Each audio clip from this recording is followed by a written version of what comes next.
The gun was cold against the back of her neck. "Drop the radio," the voice said, "and don't make a sound."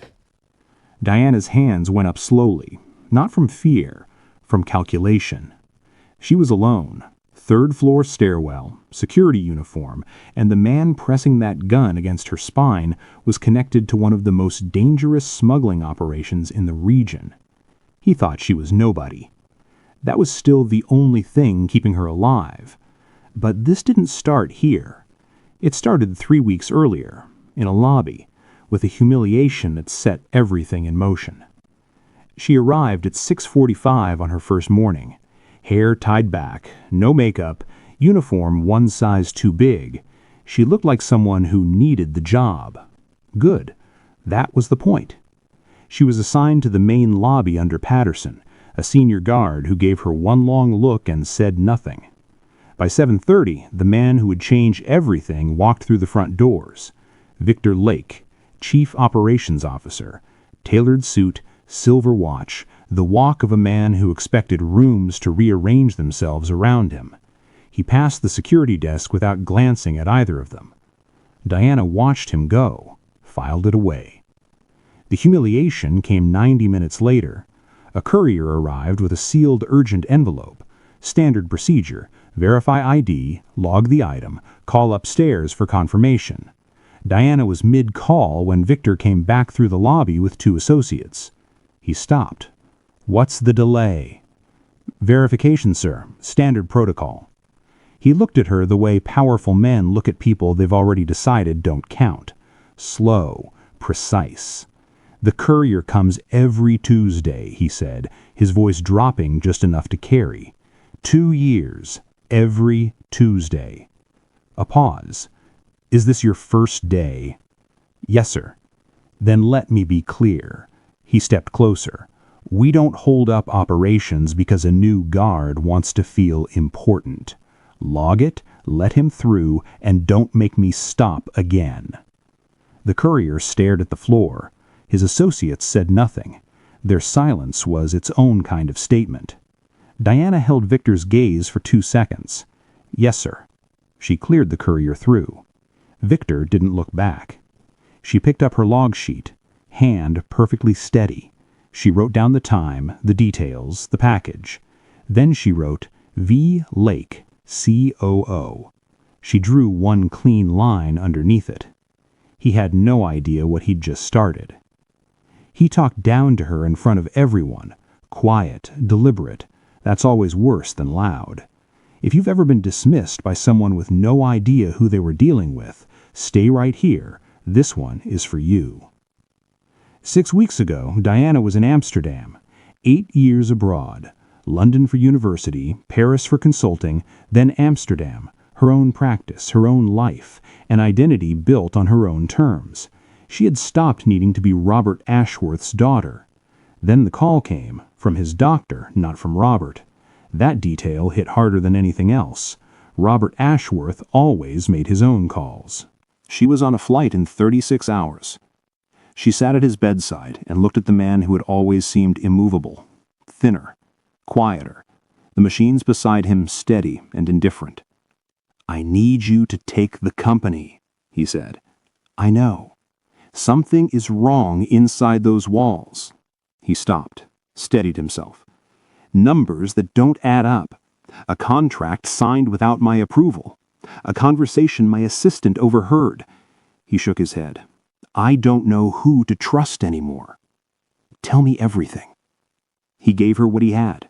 Fragments, instincts, the kind of thing a man who built something from nothing learns to believe. Then she told him her plan. He went quiet. "A security guard?" he said. "If I walk in as your daughter, every room gets cleaned before I arrive. I need to see what it looks like when no one thinks anyone important is watching." "Diana!" "Trust me," she said, and held his hand until he did.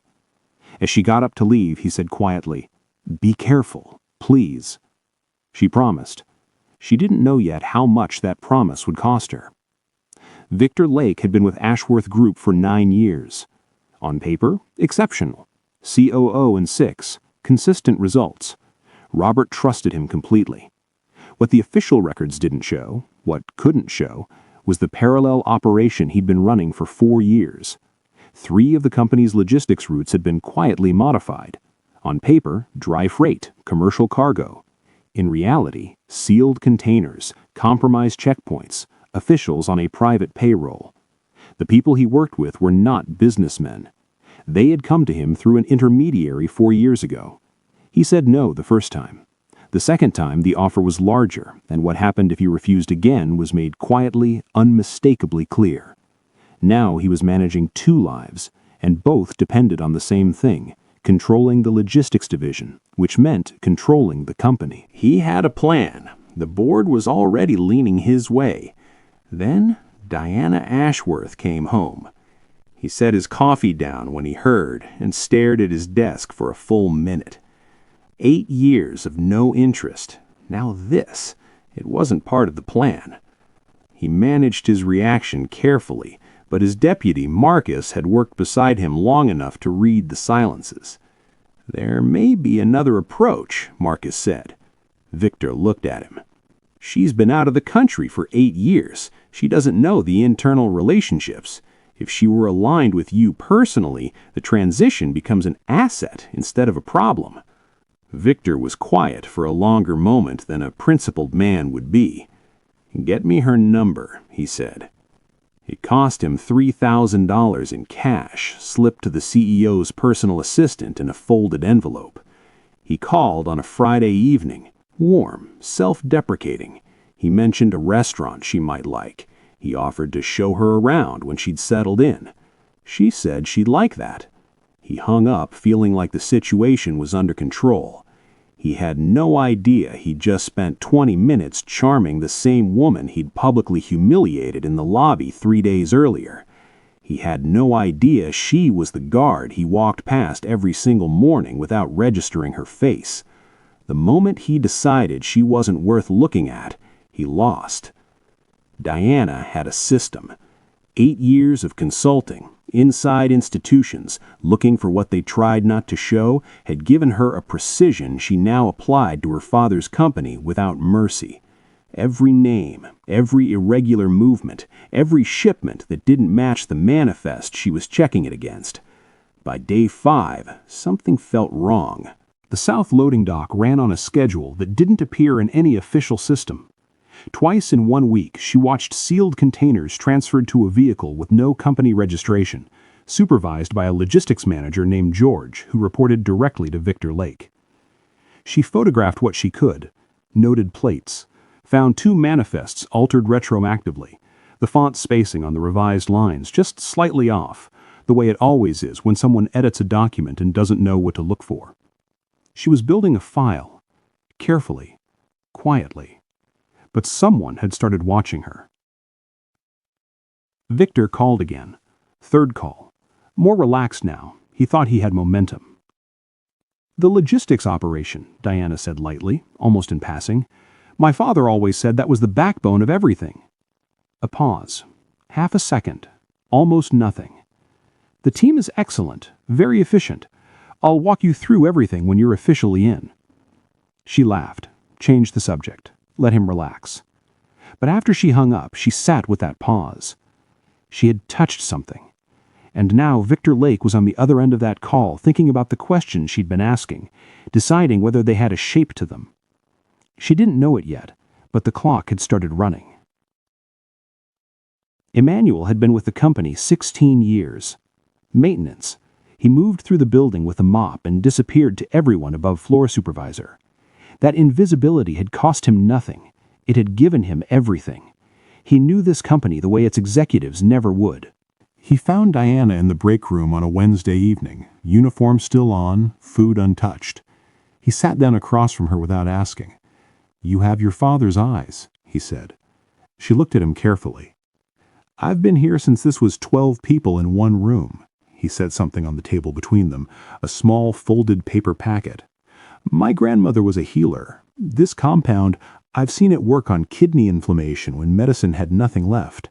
Have it verified, but if it's real, give it to him." She looked at the packet. "Why are you helping me?" Because your father was kind to me when it cost him something. He stood. And because someone needs to stop what's happening here. He held her gaze for 1 second. I think you know that's why you came. He walked out before she could answer. She had the compound analyzed in 48 hours. The result? Botanical compounds, no harmful elements, properties consistent with renal support and inflammation reduction. Real. She brought it to her father's doctor. He said they could try it. The people nobody notices, they're always the most important ones. 16 years pushing that mop, nobody looked at him twice. And in one quiet conversation, he gave her something no boardroom ever could. Real hope. Share this with someone who's been overlooked too long. They need to hear this. 3 weeks in, and it almost collapsed in a single moment. Diana was at the security desk logging a routine access report when Marcus walked into the lobby and stopped near the pillar to her left, phone to his ear, voice low. She kept her eyes on the report. Doesn't matter who she is on paper, Marcus said. Someone has been photographing near the south dock. Patterson's team is clean, which means a pause. Yes, the new girl, Friday rotation. Diana's pen kept moving, but everything inside her went cold. She gave it 4 seconds, then under the desk, she opened her phone and deleted every photograph in the recent folder. Her file, 3 weeks of evidence, was on an encrypted drive at her apartment. They didn't have it. But they were looking at her. She had maybe 48 hours. That night she called James, former intelligence, the contact she'd kept in reserve since day one. I need you active, she said, not standby. Active. How fast? Yesterday. She had been careful, she had been methodical. It almost wasn't enough. Thursday evening, double shift. The building was quiet after 7. She was doing a final sweep near the logistics wing when she heard them. Low, urgent, behind a conference room door that should have been empty. One voice was George. The other didn't belong in any office hallway. She caught 3 words through the door. Same as before. She didn't move. The door opened. George went right. He didn't see her. The second man went left, directly toward her. Big, older, eyes that found her immediately. The trained automatic scan of a man who noticed exits and anomalies before he noticed anything else. He looked at her uniform, her name tag. Then he smiled. Late shift. Double shift, she said. Flat. Easy. 1 second too long he held her gaze. Then he walked past. She didn't exhale until the stairwell door closed above her. She texted James one line. Tonight. Now. It's past what I thought. 3-minute reply. Already outside. The attack came 2 nights later. She was heading down the stairwell at end of shift when the door above burst open. The gun pressed against her neck before she could turn. Drop the radio. She dropped it. The doc photographs, he said. Who has them? Photographs. Not files, not records, just photographs. Which meant the deletion on Monday had held. They didn't know about the full file. She had one piece of information he didn't, and it was the only one that mattered right now. I haven't shared them with anyone, she said. I document anomalies. It's literally my job. I need your phone. Okay. Slow. Here, she threw the phone left and went right. One self-defense reflex from a training course in Brussels, taken after a consulting client received death threats. She had one move. One. She used it. She broke the grip, got the door between them, and ran. 4 flights, through the lobby at a walk. Patterson looked up, forgot something, through the entrance and into the night. James's car was at the corner. He looked at her face, waited. Tomorrow, she said. We go to the authorities tomorrow. Tonight I finish the file. She was up until 4 in the morning. Victor called at 9 that same evening. The timing was almost funny. She answered the way she always did. Warm, curious, everything he expected. He was relaxed, charming. He mentioned the restaurant again. He said he'd been looking forward to showing her around. She let him talk. And while he did, with the evidence file open on her laptop and the boardroom meeting already scheduled, he mentioned 3 specific details about the logistics contracts. Casually, carelessly, without any idea that each one was being added to a document that would appear in a criminal charge file in 72 hours. "I can't wait," she said. She meant it completely, just not the way he thought. Monday morning, Victor walked in expecting a transition briefing. He had dressed carefully. He had texted Diana that morning, easy, warm, the persona that had worked so well for 4 weeks running. He sat down. Diana was already there. Not in a uniform. Dark suit, hair down, a folder open in front of her with the quiet authority of someone who had decided exactly how this would go before she walked in. To his right, 2 financial crimes investigators.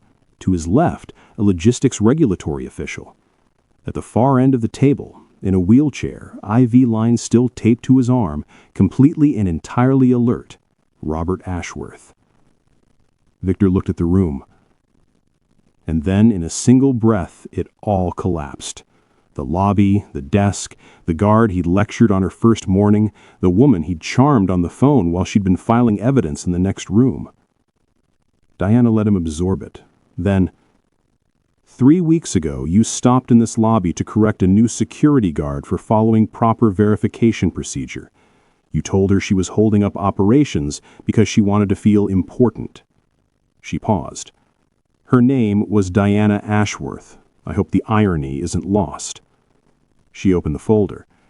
Let's talk about the Tuesday cargo runs, the secondary vehicle with no company registration, the 3 logistics routes running for organizations on international watch lists, the altered manifests, George, and the conversation on the 3rd floor where someone said they'd deal with questions. She looked at him directly, the same way they dealt with the last one. Silence. We'd like to know what happened to the last one. And that's when Victor made his final move. He straightened, slowly, and when he spoke, his voice carried the particular confidence of a man who had talked his way out of difficult rooms before. "This is a remarkable presentation," he said, measured, almost amused. "But what we have here is circumstantial interpretation from someone who spent 3 weeks on a security desk." He looked around the table.